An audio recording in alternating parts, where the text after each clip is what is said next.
और आपने सत्संगियों से पूछ करके याद किया होगा, उसको बराबर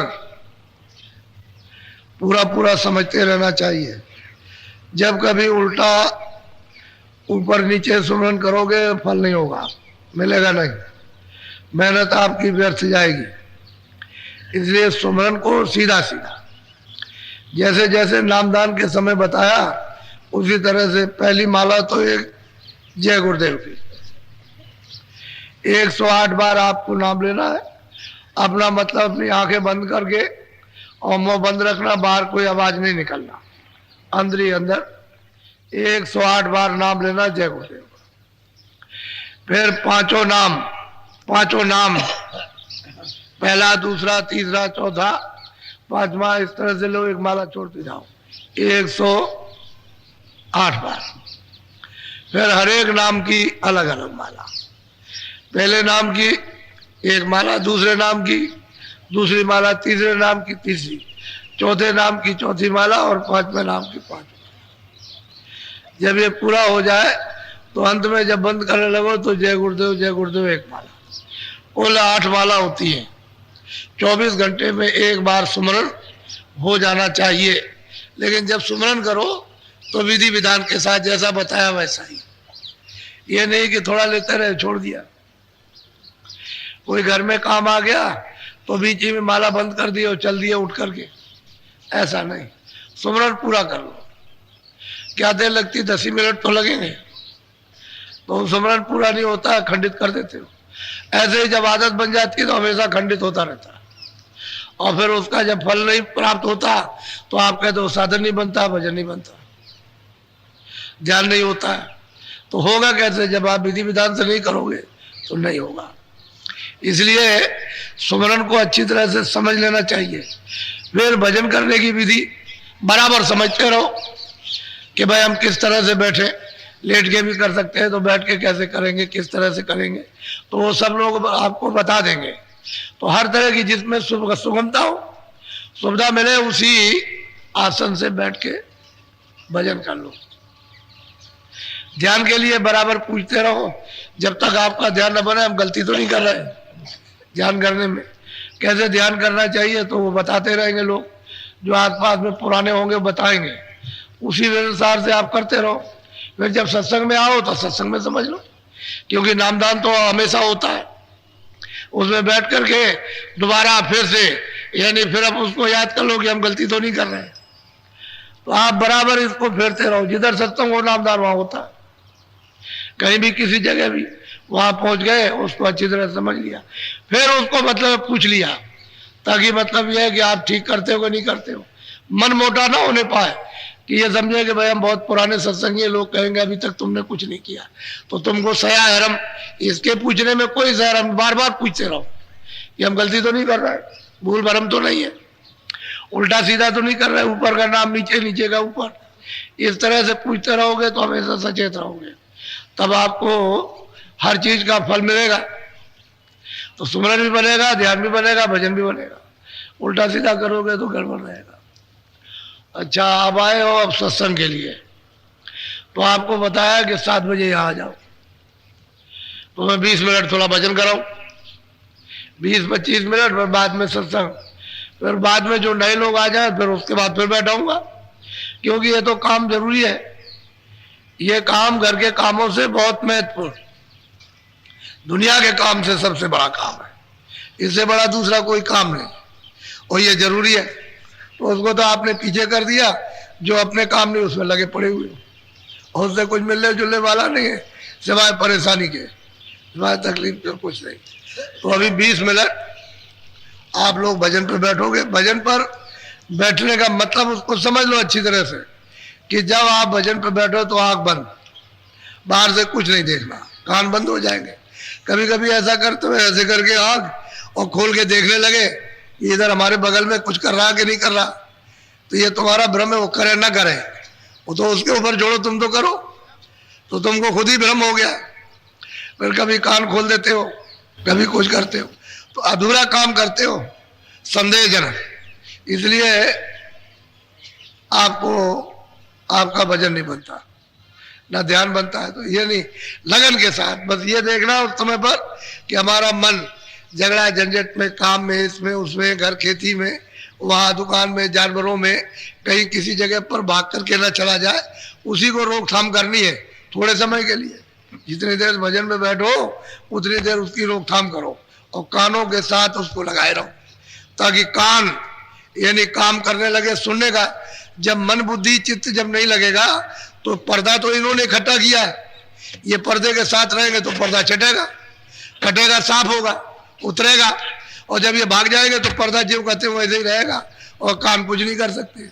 कान तो मतलब उन्होंने काम करना छोड़ दिया, लेकिन इनकी मदद से, क्योंकि पर्दा इनका जमा किया हुआ है, तो मदद करेंगे तो पर्दा साफ होगा, तो कान सुनने का काम करने लगेंगे। नहीं तो कान जैसे के तैसे बंद। तो उस जीवात्मा में, सूरत में तो स्वयं कान है, उसमें कान बनाने की जरूरत नहीं है। जैसे बाहर का कान खराब हो जाता है, ऐसा ही उसका कान खराब हो गया। क्यों? कि इस पर भी पर्दा आ गया तो कान खराब, और उस पर भी पर्दा आ गया तो उसका भी कान खराब। वो चेतन कान है, ये जड़ है, बस इतना ही अंतर है। वो चेतन है, वे जड़ है। तो चेतन चेतन की आवाज सुनेगा, जड़ जड़ की आवाज। ये जड़ उसकी आवाज नहीं सुन सकते, चेतन चेतन की आवाज सुनेगा।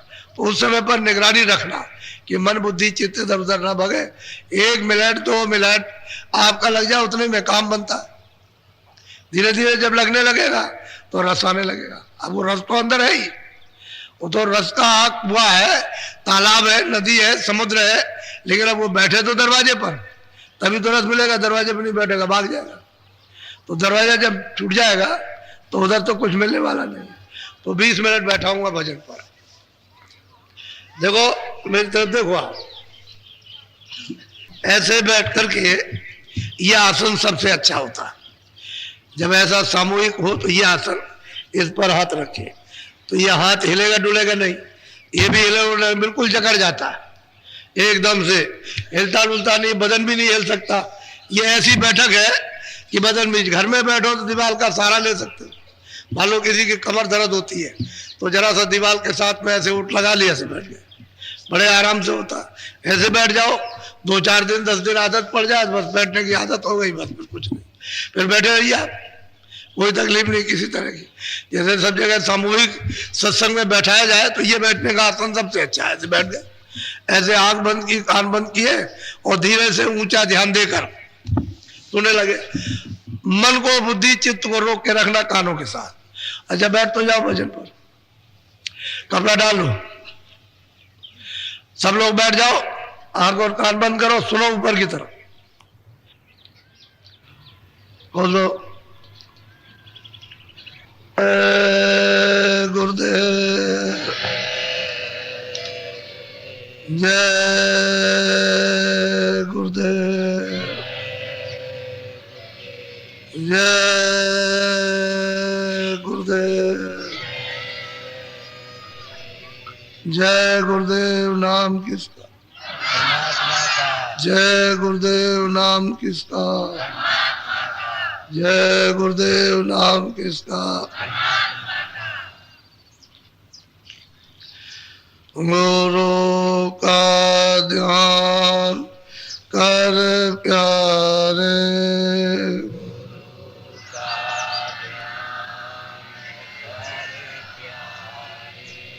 बिना इसके नहीं छूटना,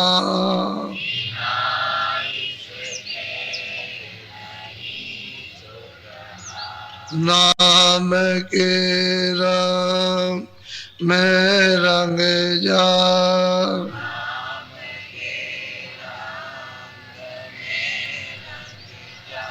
मिले तो धाम निज अपना,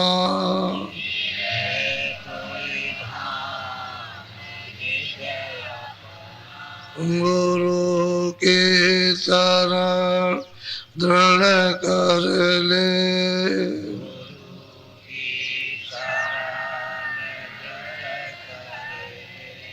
बिना इसका नहीं सरना,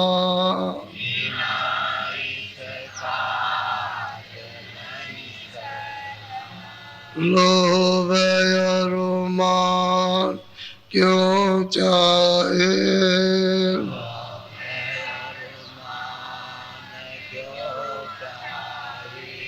पड़ेगा फिर तुझे देना,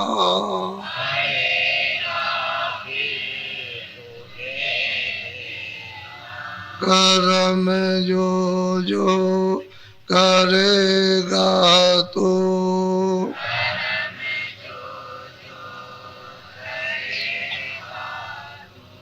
वही फिर भोग ना भरना,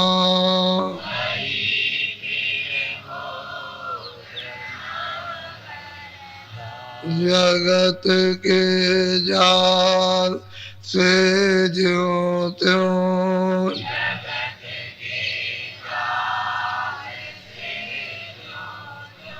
हटो मर्दान की करना,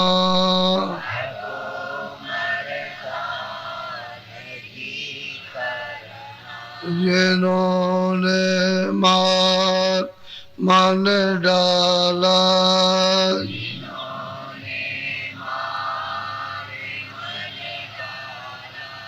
उन्हीं को सूरमा कहना,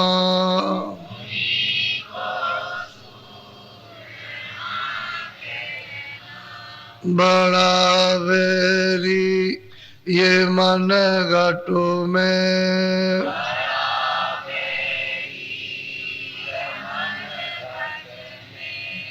इसी का जीत ना कटना,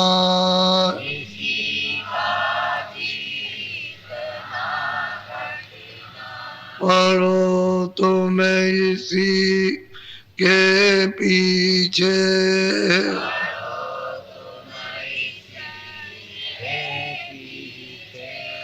और सब जतन तजना,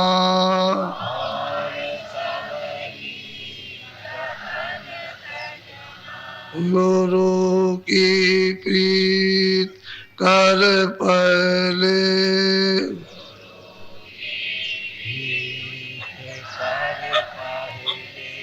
गौर घट सब को सुनना,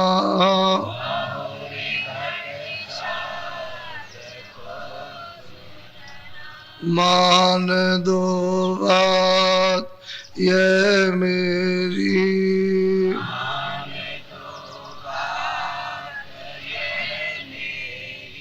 करे मत और कुछ जतना,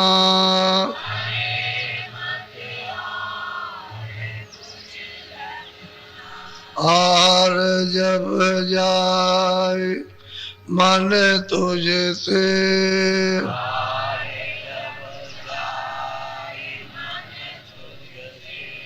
चढ़ा दे सूर को गगना,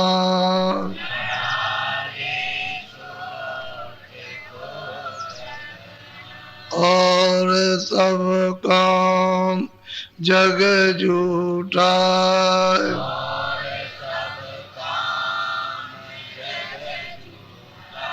त्याग दे इसी को गहना,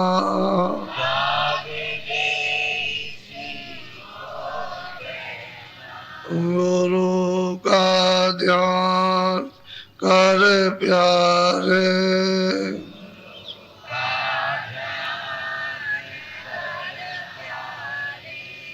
बिना इसके नहीं छूटना,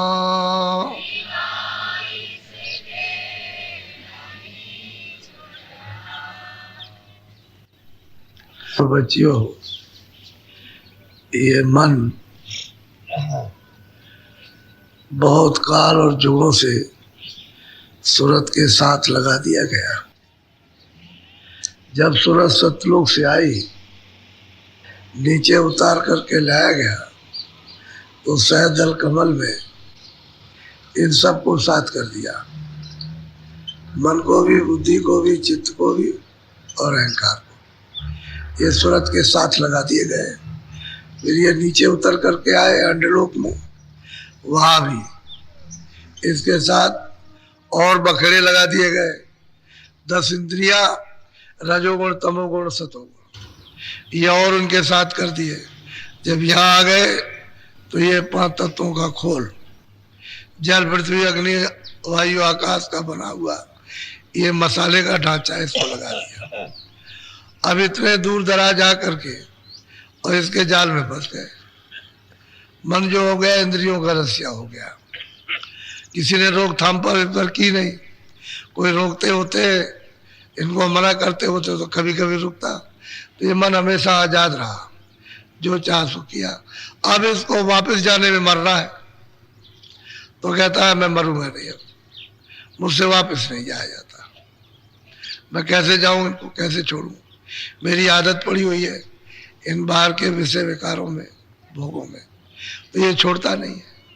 और बगैर मदद मिले हुए मन इन विकारों को छोड़ नहीं पाएगा। इसीलिए महात्माओं की जरूरत पड़ती है कि वहाँ चलेंगे, फरियाद करेंगे, प्रार्थना करेंगे, अर्जी करेंगे, कमजोरियों को बताएंगे कि हमसे भजन नहीं होता, ध्यान नहीं होता, हमारा मन नहीं लगता है, बुद्धि नहीं लगती है, चित्त नहीं लगती है।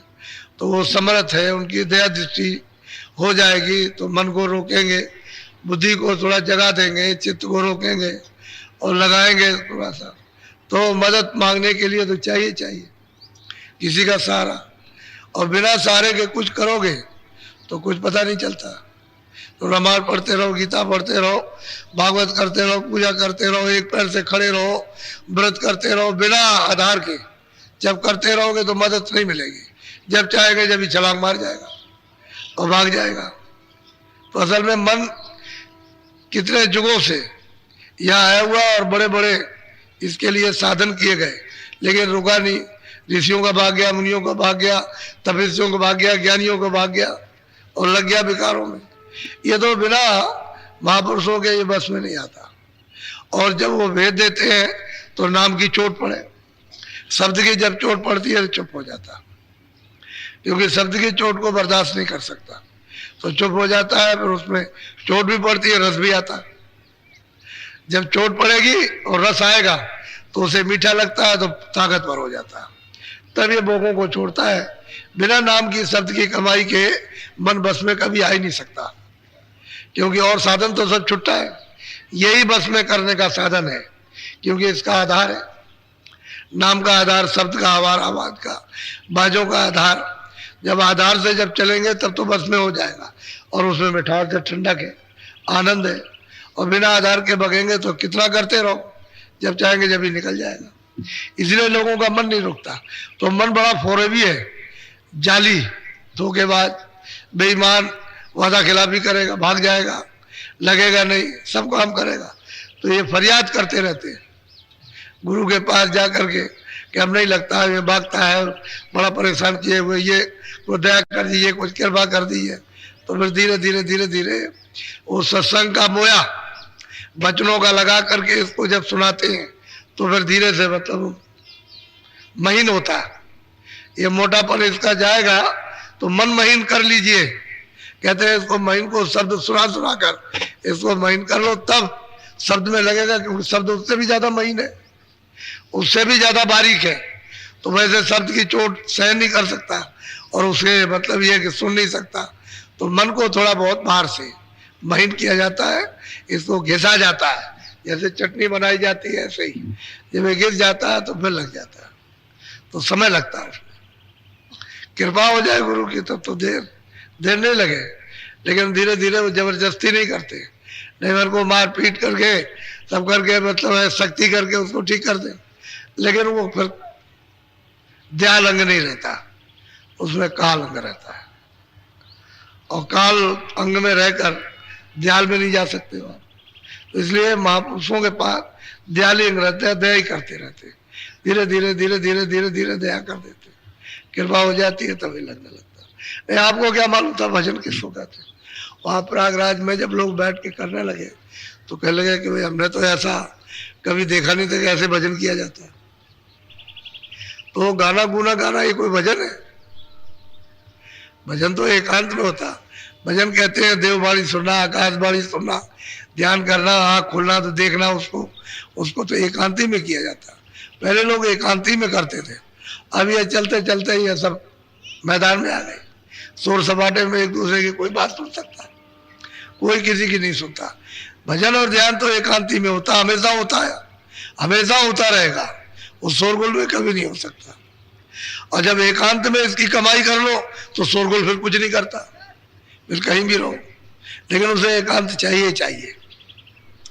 जब एकांत में जब पक जाएगा, सिद्धि कर लेगा, रिद्धि सिद्धि हो जाएगी, सब कुछ कर लेगा, फिर उसके बाद शोर उसके लिए जैसे जंगल वैसे घर, फिर बाहर अंदर एक रस, फिर कुछ उसका नुकसान नहीं है, क्योंकि वो तो अंदर चला गया, तो अंदर का सुनने लगा, बाहर से कोई मतलब नहीं। कहीं भी बैठ जाएगा सर से सिमटा हो जाएगा, लेकिन जब तक अंदर नहीं जाता तब तक तो बाहर तंग करेगा ही। तो बाहर ये फंस गए शोर सपाटे में। ये कोई भजन होता है? वो मतलब यह है कि वो भोजन कर रहा है, पेट भर रहा है, पेट इससे भरेगा नहीं। तो इसलिए बड़ी समझदारी से सत्संग को सुनना चाहिए, क्योंकि वो तो थोड़ा बहुत सत्संग मिला, क्योंकि ज्यादा दिन का तो सत्संग नहीं है, 10 दिन 20 सत्संग आपको मिल गए तो मतलब ये कि कम है। कितने जुगों का मन, कितने कितने दांव, कितनी कितनी सीढ़ी जंगल रास्तों से भटका हुआ, और एकाएक जगह पर आ जाए, कृपा के बिना नहीं होता, दया हो जाती तभी होता है। तो महापुरुषों ने सबके लिए रास्ते दिए कि भाई कैसे तुम कैसे लगोगे भजन, कैसे समझोगे, करोगे कैसे भजन। जब तक वो रास्ते नहीं मालूम होंगे तो अपने को क्या पता चलेगा। तो क्या करें, तो जीवों को समझाते हैं महापुरुष। जब जब आते, कोई भी आया, जीवों को समझाने का काम किया। वो चले गए, दूसरे आए, उन्होंने समझाने का काम किया। वो चले गए, तीसरे आए, उन्होंने समझाने, सब मतलब समझाने का काम करते रहे। भाई सत्संग कैसे मिलेगा, कहां से तुम भजन और ध्यान जान सकोगे, कैसे कर सकोगे, ये सबने बताया। बोलो, तो थोड़ा सुनो ध्यान से। करो खोज कर भाई, बिन गुरु कोई राह न। अब वो सब जीवों को ताकीद करते हैं, वो सचेत करते हैं कि भाई गुरु करो। कहते हैं कैसे खोज कर भाई, कहे जीवो तुम ऐसे किसी गुरु को खोज करके करो जो रास्ता जानता है। जो रास्ता नहीं जानता है वो तो आपको कुछ बता नहीं सकेगा, तो गुरु खोजो, और खोज के जब समझ में आ जाए कि यहाँ से हमारा काम होगा, हमारा काम बन जाएगा, हम जाग जाएंगे, तो कहते हैं कर लो। करने का मतलब है उनसे रास्ता ले लो, करने का मतलब भेद ले लो। यह कहते हैं गुरु करो खोज कर भाई, गुरु करो खोज करके, जान करके, समझ करके, फिर ऐसे नहीं जब रास्ता मिल जाए तो फिर भजन करो, भजन कर लो। तो गुरु करो खोज कर भाई, बिन गुरु कोई राह न पाई। कहते हैं बिना गुरु के कोई रास्ता नहीं पा सकता है। जिस गुरु ने देखा वही रास्ता बताएगा, जिसने देखा नहीं वो क्या बताएगा, वो तो कुछ पता नहीं। इसलिए गुरु करो कब करना, खोज करके, जान करके करना, अनजान में नहीं कि ये रास्ता जानता कि नहीं जानता। जब वो बता दे आपको ये रास्ता चलने का, चलो, तो कहते हैं फिर करो। बोलो, जग डूबा वो जल धारा, कोई मिला न कारण। कहते हैं कि जगत के जीव बेचारे क्या है, वो सागर की नदी में, वासना में, काम में, क्रोध में, लोभ में, मोह में, आशा में, तृष्णा में, मार में, पीठ में, गाली गलौज में, मोहब्बत में, इसमें सब के सब डूब गए। अब कोई इससे निकालने वाला तो कोई मिला नहीं, तो कैसे निकलेंगे, ये छुटकारा कैसे पाएंगे। तो कहते हैं जीव जगत में आए सब डूब गए। क्यों डूब गए, कहते हैं कोई काटने वाला, कोई गुरु आपने खोज करके किया नहीं जो आपको निकालता, बिना गुरु के रह गए। अब कहोगे हमने किताबें पढ़ ली, रामायण पढ़ ली, गीता पढ़ ली, किसी महात्मा किताब पढ़ो, उससे कुछ नहीं होता। गुरु करो खोज कर भाई। कहते हैं कि ढूंढो, तलाश करो कि भाई गुरु है वो जानता है कि नहीं जानता है। जो जानता होगा वही चीज आपको बताएगा, जब ये समझ में आ जाए। इसीलिए कहते हैं सत्संग सुनो। सत्संग सुनते सुनते सुनते सुनते जब तुम्हारी बुद्धि पक जाएगी और मन तुम्हारा जब स्थिर हो जाएगा तब समझ में आ जाएगा। तो कहते हैं फिर तुम ले लो रास्ता, फिर कहते हैं फिर करो, फिर करो, फिर उस रास्ते पर चलो जिस पर गुरु चलाए, उस रास्ते से निकल चलो, तब तो पहुंच जाओगे। क्योंकि गुरु जो रास्ता जानता है वही बताएगा, जो नहीं जानता वो नहीं बताएगा, क्योंकि उसे तो मालूम है नहीं है। तो कहते हैं फिर चल दो उस रास्ते पर, जब मिल जाए रास्ता तो चलना चाहिए, फिर उसमें इधर उधर नहीं। बोलो, कहते हैं सारा जगत डूब गया, बचने वाला कहते कोई मिला ही नहीं, जो निकाल लेता है काट लेता। इन विकारों से, बुराइयों से, लोभ से, मोह ममता से वो रास्ता बताता तो कोई मिला ही नहीं, तो निकालेगा कौन? बोलो। जग पंडित भेख विचारे, क्या जोगी ज्ञानी। कहते हैं कि जगत में पंडित भेख साधु, साधु बनने से तो साधु होगा नहीं कि हमने भेष बना लिया, दाढ़ी रख ली, बाल रख लिए और हम बाहर चले गए जंगल में मारे मारे फिरते हैं।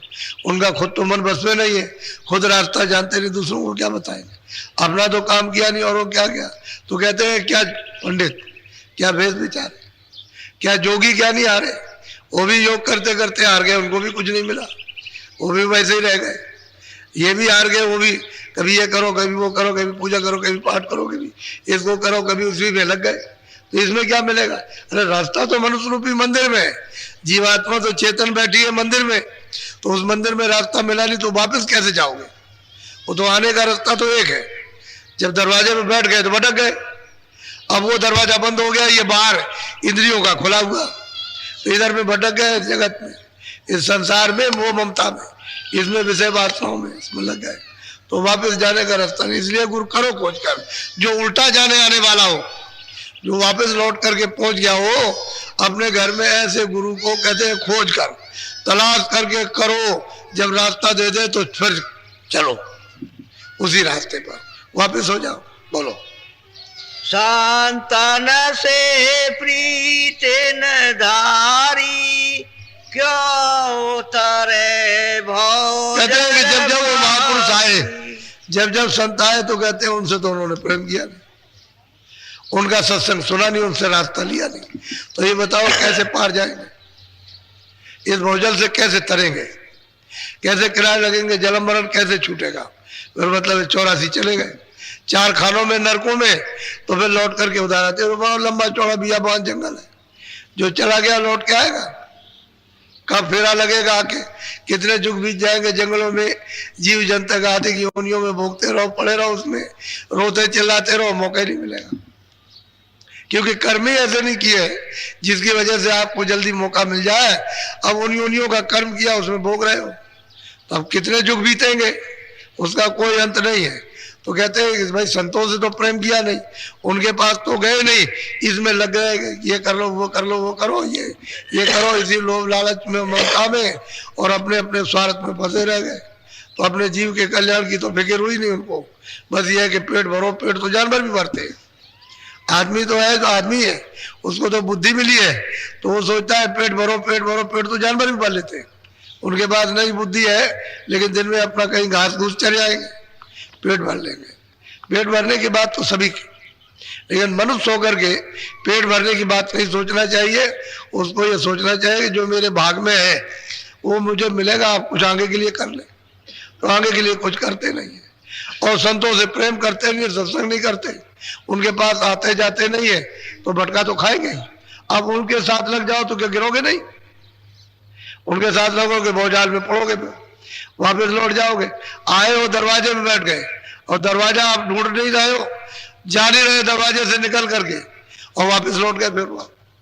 फिर 84 में 4 खानों में वापस हो गए, फिर भोगो जाकर पढ़े वेद्या। बहुत प्यार से समझाते हैं, कोई तीर्थों में दौड़ दौड़ के जाते हैं, वहां चलो वहां चलो वहां चलो, चलो द्वारका चलेंगे, चलो हरिद्वार चलेंगे, काशी चलेंगे, रामेश्वरम, भागते रहते हैं, कहते बस वहां चलो, यात्रा करते रहते हैं, बहुत कुछ नहीं। कोई विद्या में फंस जाते हैं, ये पढ़ो वो पढ़ो वो पढ़ लो।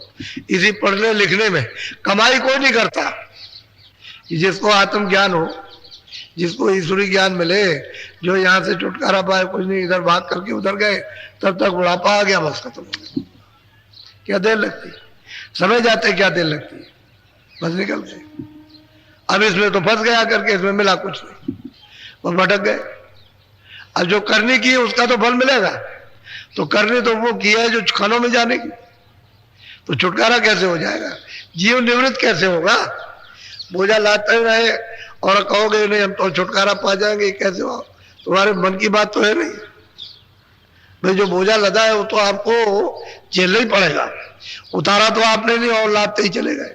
तो बोझा लाद लिया तो खानों में जाकर फिर उसको अदा करना। बोलो।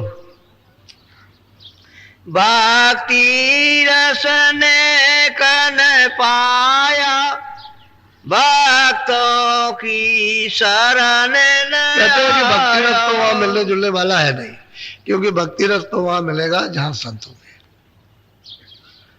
जिन्होंने मालिक को प्राप्त किया, वहां से रस मिलता है, वहां से ज्ञान मिलता है, वहां से शक्ति मिलती है, आनंद मिलता है, अमृत मिलता है, सब कुछ मिलेगा वहां से।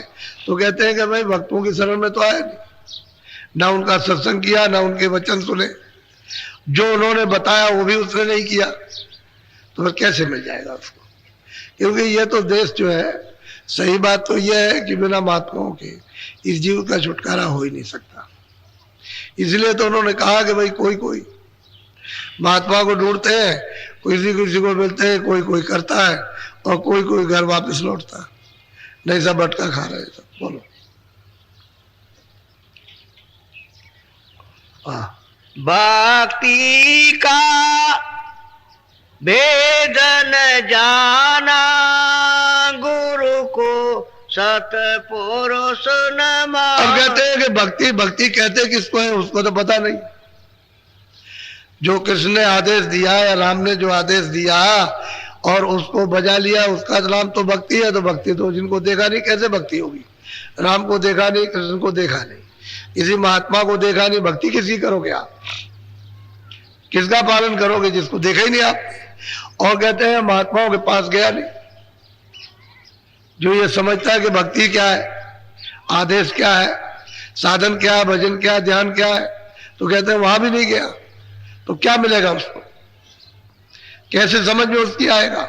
वो तो जो समझता है कि हमने रामायण पढ़ ली, गीता पढ़ ली, भागवत पढ़ ली, हम तीर्थों में हुआ है, चलो यही भक्ति है हमारी।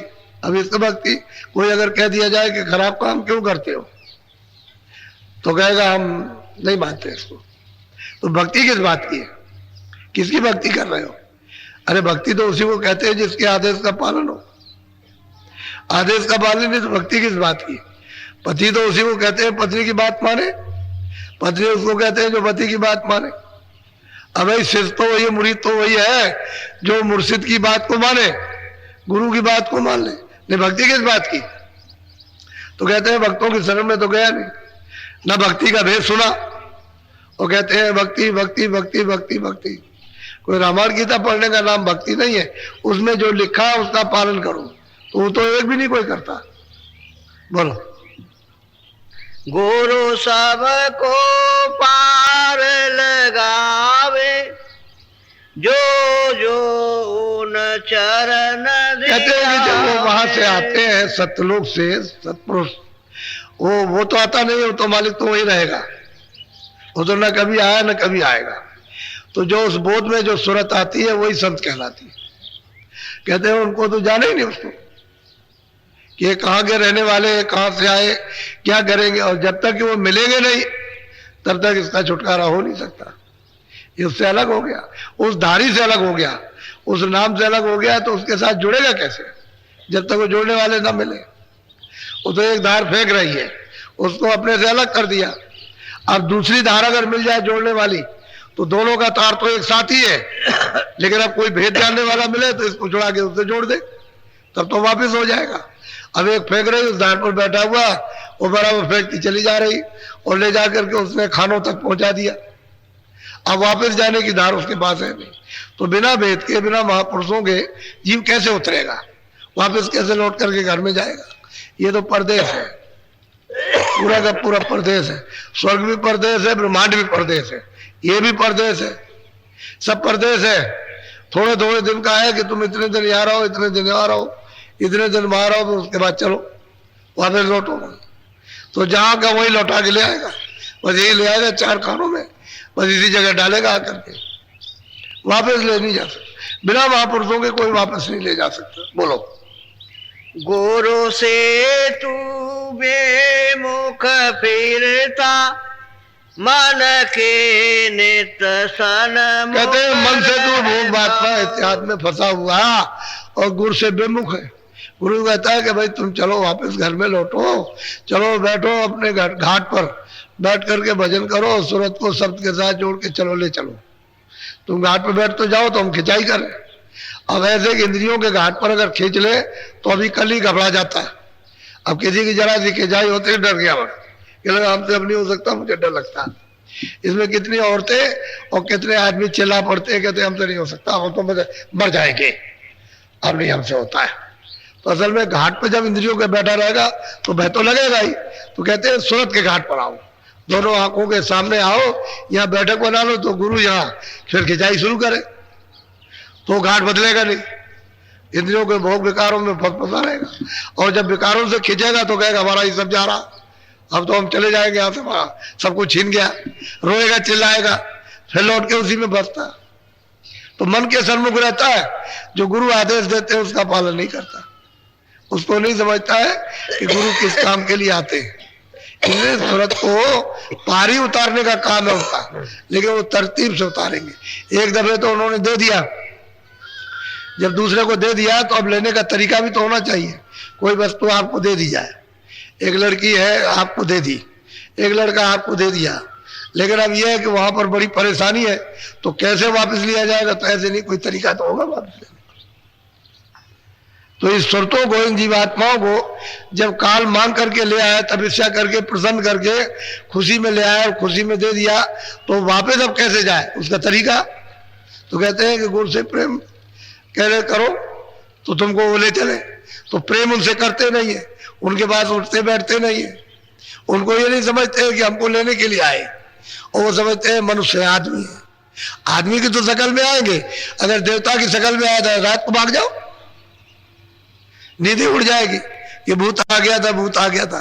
तो जिस शकल में तुम उसी शकल में आएगा और तब उसी शकल में जगाएगा, तो तुमको उससे प्रीत हो जाएगी, घाट पर बैठाएगा तब देव रूप निकलेगा। वो तो देवता है ही, वो तो जब तुम्हारा देव रूप निकाल देंगे तब समझ में आएगा, नहीं ऐसे कैसे समझ में आ सकता? उनका देव रूप है तेरा मानव रूप, तेरा अज्ञानी रूप है जड़, उनका चेतन है। तो इसलिए तेरे ही रूप में आएंगे तभी जगेगा, तभी निकलेगा। कर्मों में पछता खपता नर दे। अब महापुरुष कहते हैं भाई तू कर्मों में पछता खपता है रात दिन, कभी ये कर्म किया, कभी वो कर्म किया, कभी उसको किया, कभी उसको किया, इसी में मेहनत करता, अच्छी तरह से चिल्लाता और रोता उसमें, बस इसी में समय निकल जाता तेरा। और जो भजन तेरे लिए बताया गया उसको नहीं करता, उसको कभी कभी करेगा, मिनट, आधा मिनट, कभी 1 सेकेंड, कहता हमने कर लिया, मन से कह दिया हमने कर लिया, अब मन भ्रम गया, कह दिया हमने कर लिया, 1 मिनट में भजन हो जाएगा, 1 सेकेंड में। और दिन भर इसमें लगा रहेगा कर्मों में, किससे सुख मिलेगा, आनंद मिलेगा, इससे न किसी को सुख मिला ना आनंद मिला। मिल गया होता है तो सब चिल्लाते नहीं कि हमको इतने रुपए मिल गए, हमको इतने मकान मिल गए, हमको ये मिल गया, अब हमको आनंद हो गया, अब हमने पा लिया।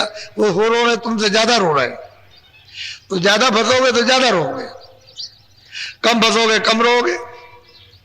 वो तो जितने ज्यादा उलझोगे तो वहां जाल है, उसी में फंस गए तो दिन भर बुद्धि उसी में लगा रहोगे, उसी में शरीर लगा रहेगा, उसी में इंद्रिया मन उसी में लगा रहेगा, बस वही करते रहोगे, रोते रहोगे, निकलने का कोई उपाय नहीं। तो कहते हैं भाई क्या करो, महात्मा नहीं मिलेंगे। बोलो। अब चेतो समझो भाई, करे प्रीति गुरु संग कहते हैं अब चेतो, अब जाग जाओ। कहते हैं भाई प्रेमियों अब जगो चेतो, क्योंकि महापुरुष आते हैं जीवों को वापस करने के लिए, घर में पहुंचाने के लिए। तो अब तुम्हारा काम है कि प्रीत करो, प्रेम करो, प्रीत प्रति विश्वास करो कि हमको घाट पर किसी तरह से वापस करके बैठा दे। और घाट पर जब बैठ जाओगे तब तो फिर सूरत अपना काम शुरू कर देगी। जब तक सूरत का घाट नहीं बदलता उसको अपना घाट निजी नहीं मिलता है, तब तक ये भटकती रहेगी, तब तक इसमें कोई ताकत नहीं। और घाट पर उलट करके बैठी कि इसमें ताकत आने लगी, फिर मन कुछ नहीं कर पाएगा, न कुछ बुद्धि कर पाएगी न चित्त। जब तक की देर है। और महात्मा कहते हैं भाई तब तक तुम प्रेम कर लो, जो हम कहें उसको करो, उतना ही काम करो जितनी जरूरत है, ज्यादा मत करो। तो जितना प्रेम करते जाओगे उतने उलट जाओगे। उनसे प्रेम तो है नहीं, उनकी बात सुनते नहीं, उनकी बात मानते नहीं, उनको कुछ समझते नहीं, और जगत को सब कुछ समझते हो, यही हमारे सब कुछ है। अच्छे हैं, बच्चे हैं, कच्चे हैं, रिश्तेदार ये है वो है, धन है, दौलत है, यही सब कुछ है जो कुछ है, बाकी और कुछ नहीं। इसी में सब कुछ समझते हो, उसको थोड़ी समझते हो कि उसके बाद सब कुछ है। तो कैसे आपने प्रेम किया? तो कहते हैं थोड़ा बहुत प्रेम कर लो। बोलो। काहे करे अब सते गुरु गाई, करनी करे मेले बड़ा। कहते हैं भाई महापुरुष जब जब आते हैं तो यही कहते हैं करनी करो, बड़ाई तुमको तभी मिलेगी जब जीवात्मा जगेगी। बड़ा स्थान जब भी मिलेगा, ज्ञान जब भी मिलेगा, चेतना जब भी आएगी, पार जब भी उतरोगे जब करनी करोगे। करनी करो, मारमन डालो इंद्रिय रोग द्वारा। करनी थोड़ा करो, मन को थोड़ा सा विषयों की तरफ से रोको, थोड़ा थोड़ा रोकोगे और करनी करोगे तो ढीला हो जाएगा, नहीं तो उसमें जकड़ा हुआ विषय विकारों में। थोड़ा ढीला तो मन को करना ही चाहिए। जब ढीला आदत उसकी बदल जाएगी, करने में जब लग जाएगी उसकी आदत और इन भोगों से छूट जाएगी तो जल्दी काम बन जाएगा, नहीं तो उसी में दिन और रात लगे पड़े हुए और मिलने जुलने वाला कुछ नहीं है। वो सब क्षणिक है, ठंडक क्षणिक ठंडक है, आनंद तो है ही नहीं। उसकी ठंडक आती है शब्द की, नाम की। छन छन के ठंडक आ रही है, शीलता उसी से समझता है कि आनंद है। अगर कहीं सच्चा आनंद मिल जाए तो काफी बन जाए। उसीलिए कहते हैं कि मुड़ो आगे, अंदर घाट पर आओ, इंद्रियों का घाट छोड़ दो, सूरत के घाट पर आ जाओ। दोनों आंखों के सामने ऊपर की तरफ आंख करो, घाट मिल जाएगा। तो हम लोग उधर बैठते ही नहीं, और थोड़ा एक आध मिनट कभी ऐसा किया और बस फट से किसी ने कुछ कह दिया, कहीं कोई आ गया तो आंख खोल दी और खोल करके उठ के चल दिए, काम करने में पूरा दिन निकल गया। आप कुछ नहीं कर पाते। यही होता है घर घर में। एक आदमी आया, कह लगे भजन नहीं करता। हमने कितनी देर भजन किया? कितनी देर? कब किया भजन? तूने तो एक दिन भी भजन नहीं किया। कहता भजन नहीं बनता। अगर एक दिन भी करता, मिनट 2 मिनट भी, तब तो तेरा कुछ बनता। तूने तो कुछ नहीं किया। वो कहता भजन नहीं बनता। ऐसी शिकायत करने वाले बहुत से होते, करते कुछ नहीं, कहते भजन नहीं बनता। करेंगे कुछ नहीं, विषय विकारों में बसे रहेंगे और कहेंगे भजन नहीं बनता। अरे भाई तू मिनट 2 मिनट 4 मिनट थोड़ा सा तो कम से कम घाट पे बैठो तो कुछ हो। अब तुम घाट छोड़ दिया और चाहते हो यहाँ कुछ मिल जाएगा, इधर कुछ है नहीं। तो जहाँ कुछ नहीं वहां क्या मिलेगा? वो तो स्थान ही सूरत के जागने का नहीं, वो तो सोने का स्थान है। तो सूरत सोई हुई है, जड़ में फंस करके तो जड़ हो गई, अब सो गई, अचेत हो गई। अब जहां जागना वहां ये जाती नहीं। तो बिना महात्माओं से प्रेम किए वो कैसे जाएगी? वो मिल जाए पूरे तब तो मिले। तो कहते हैं गुर करो खोज कर भाई, सबको एक तरफ से करा भाई। कोई अगर जाना चाहो पार तो गुरु करो खोज कर, कोई गुरु में भव पार न जाई, कोई पार नहीं जा सकता। और रामायण में भी यही लिखा है, व्यास ने भी यही कहा, वशिष्ठ ने भी यही कहा, बगैर गुरु के पार नहीं उतर सकता कोई भी। सब लोगों ने कहा, लेकिन कहते हुए भी नहीं ढूंढते हो, तलाश नहीं करते हो, उसी में उलझ जाते हो कि ये करना है, ये करना है, ये करना है। इस संसार के जड़ काम, तो जड़ में आपका जन्म होगा। जहां आशा था बासा, जड़ की आशा जड़ में बासा। चेतन की आशा करोगे तो चेतन में बासा मिलेगा। तो चेतन की आशा तो जो चेतन जानने वाला हो वो मिलेगा और बताएगा कि भाई तुम घाट बदल के चेतन में चलो, तब तो चेतन में बासा हो। अब जड़ की चीज है, जड़ में फंस गए, मिला कुछ नहीं। जब अभी नहीं मिला तो बाद में क्या मिलेगा? इसलिए आप सबके सब सत्संग की ज्यादा, सत्संग का नशा होना चाहिए। सत्संग से सब मालूम भी हो जाएगा, सत्संग से भजन भी बनता, जागृति भी आती है, विकार भी दूर होते हैं। सत्संग से बहुत बड़ा लाभ। सत्संग सफाई करता, धो डालता, मन को भी धोएगा, चित्त को भी धोएगा, बाहर से भी धोएगा, अंदर से भी धोएगा। सूरत को भी धोता है और मतलब बाहर इंद्रियों को भी धो डालता। सत्संग नहीं मिलेगा तो सोते रह गए। ये सब जो कुछ फल है आपको सत्संग का, कि जब आप दौड़ धूप करके थोड़ा बहुत सुन लेते हो, उसी से इतनी जागृति आ गई, उतना ही समझने लगे भाई तो कुछ नहीं है, जो कुछ था वो तो हम लेकर के बैठे हुए तो हमको पता भी नहीं था।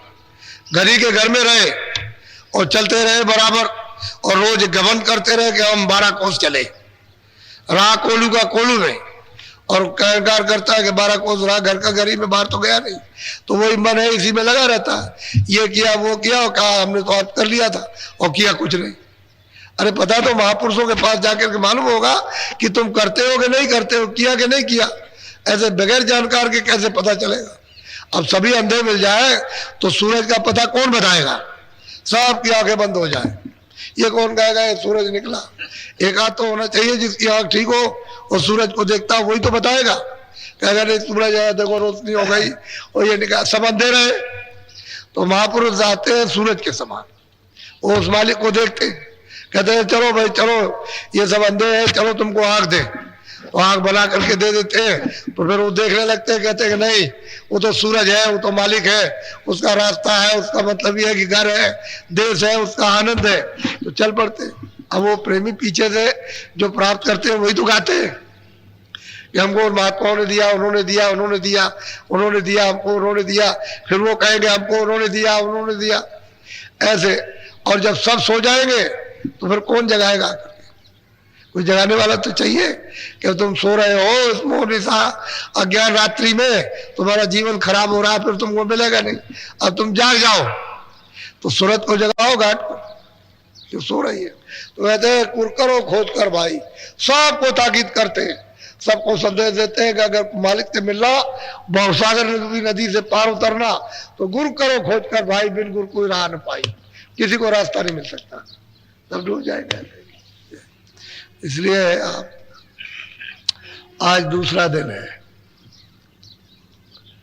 22 तारीख है आज, 7 दिन का कार्यक्रम होता है, 27 तक रहेगा। अब लोग जो है मालूम हुआ कि आने लगे, अभी काफी आएंगे ऐसी सूचना मिली है। हम तो चाहते थे ना आए तो अच्छा है, क्योंकि हम अभी बहुत थके हुए आए वहां से, इतनी मेहनत 4-5 महीने की और वो अभी तक आराम नहीं मिला, तो थोड़ा सा सोचा था कि वही लोग आ जाएंगे, चलो भाई जो पास के कुछ थे, लेकिन ऐसा मालूम हो रहा है कि लोग आएंगे। खैर आए उसमें कोई अर्जा नहीं है, वो तो सुनाना ही पड़ेगा। लेकिन अब यह है कि जितना भी सत्संग मिले वो अपना सौभाग्य समझो, और इस सत्संग को अच्छी तरह से खूब समझदारी से उसको बैठा लो, चित्त में बसा लो, और जो रास्ता बताया जाए उस पर चल पड़ो, सीधा साधा काम है। और जब यहाँ करना सीखो तो घर में भी वैसे ही करते रहो तो जल्दी काम हो जाएगा। अब इधर बैठे न उधर गए, वहां छोड़ दिया, वहां भी करो यहाँ भी करो, जो वहां कम समझ आए तो यहाँ समझ ले लो, जो लगन में कमी हो यहाँ लगन ले लो, और फिर उसके बाद वहां करते रहो। वो तो शरीर पालन पोषण का स्थान है और ये आत्मा के जागरण का स्थान है। तो इधर किधर जब कहीं जहाँ कहीं भी सत्संग मिल जाए वहाँ फौरन पहुंच गए, ताकि आप अपना भी काम होता रहे और शरीर का पालन पोषण भी होता रहे, दोनों काम हो जाए उसके। इसको चलते चलाते इसको खत्म करो, अब निकल जाओ यहाँ से। ये मनुष्य शरीर है, बड़े भाग से मिला, बार बार थोड़ी मिलता। एक बार उसने अवसर दे दिया, कहा देखो मेरे मकान से ये तुम अपना काम कर लो, तो कहते गुरु करो खोज कर भाई, तुमको जब हमने मना थोड़ी किया है, कोई भी जाकर के खोजो तलाश करो, कहीं ना कहीं मिल जाएंगे, ऐसा थोड़ी है। जब वो रहते हैं तभी वो कह रहे हैं गुरु करो खोज कर भाई, कहीं जरूर मिलेंगे। जब रहते हैं तभी, जब नहीं रहेंगे तो कहना बंद हो जाएगा। फिर महापुरुष कभी ऐसा कहेंगे ही नहीं, फिर बंद कर देंगे कि नहीं अब नहीं मिलेंगे आप, चाहे जितना खोजो तलाश करो, नहीं ऐसा नहीं, गुरु करो खोज कर भाई, बिल्कुल कोई राह न पाई। जब बराबर ये चला आ रहा है तो आपको खोजना चाहिए, तलाश करना चाहिए, तो कहीं ना कहीं मिल जाते, रास्ता मिल जाता, चल पड़ते। तो कहते हैं कैसे चलोगे, उनसे प्रेम कर लो, वो जहां आते जाते हैं वही आपको ले जाएंगे, प्रेम तो करो उनसे। अबे जो जहां आता जाता वहां ले जाएगा, जब प्रेम कर लोगे तो यहां से यानी मतलब लड़की को अपने घर ले जाएगा, और जब घर ही नहीं होगा तो कहां ले जाएगा। ये जीवात्मा यहाँ की नहीं है तो अपने घर में वापस लौट जाए तुम अच्छा। तो कहते हैं कि गुरु को करो, किसी को जानकार को, जानकार नहीं मिलेगा आने जाने वाला तो आपको कुछ नहीं मिल सकता। बड़ी सीधी बात महापुरुषों ने समय समय पर सबको बताई, लेकिन जगह कौन? सब सो रहे।